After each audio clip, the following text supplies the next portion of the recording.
ভাষা দিবস হচ্ছে বিভিন্ন কালচারাল প্রোগ্রাম হয়, অনুষ্ঠান হয়। তো সেগুলোর মাধ্যমে আমাদেরকে মূলত রিমাইন্ড করা হয় যে ভাষার জন্য যে আসলে এত সংগ্রাম করেছেন আমাদের শহীদরা বা যারা হচ্ছে মুক্তিযোদ্ধা ছিলেন, তাদেরকে রিপ্রেজেন্ট করছে হচ্ছে আমাদের ইউনিভার্সিটি। বাংলা ভাষার জন্য আমরা আমাদের যারা হলো যোদ্ধা ছিলেন তারা হচ্ছে শহীদ হয়েছেন। তো এই কারণে হচ্ছে আমরা হচ্ছে ইংলিশে বলতেছি দ্য মাদার ল্যাঙ্গুয়েজ ডে।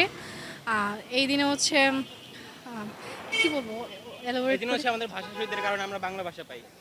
হ্যাঁ, এই দিনে হচ্ছে ভাষার জন্য হচ্ছে আমাদের লক্ষ লক্ষ মানুষ প্রাণ দিয়েছেন আমাদের বাংলা ভাষাকে পাওয়ার জন্য। তো আমাদের ভাষাকে মূল্যায়ন করতে হবে, আমাদের সুন্দর করে আমাদের বাংলা ভাষায় কথা বলতে হবে, বাংলা ভাষাকে মর্যাদা দিতে হবে, বাংলা ভাষাকে শ্রদ্ধা নিবেদনের জন্য আমরা এই দিনটি পালন করছি। এই তো শোক প্রকাশ করার জন্য।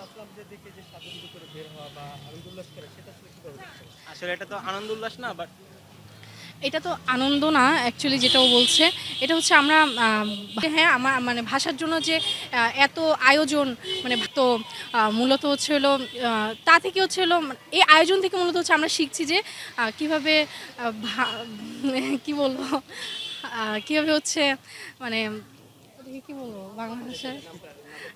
আচ্ছা, আমার নাম হচ্ছে সাদিয়া ইসলাম। আমি হচ্ছে ইস্ট ওয়েস্ট ইউনিভার্সিটিতে পড়াশোনা করছি, সিএসসি ডিপার্টমেন্টে। আসসালামু আলাইকুম।